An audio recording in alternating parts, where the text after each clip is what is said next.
Welcome to 64 Acadia Street in the coveted Widewater Village neighborhood. Join us on a tour today.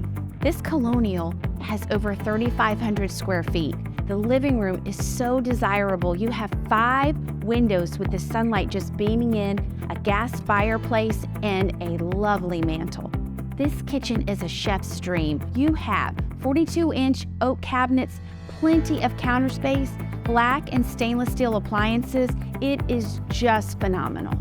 Off the kitchen is your dining room that leads into your family room with your second gas fireplace on the main level. The main level also features a laundry room right off of the garage and a private half bath.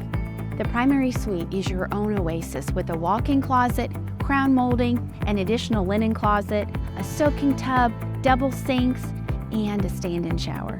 The upper level includes 3 additional bedrooms and a recently renovated full bath.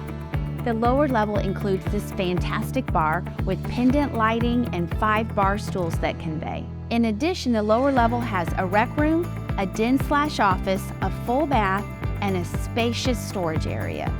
We hope you enjoyed this video. Please reach out to the Nellis Group for your own private tour.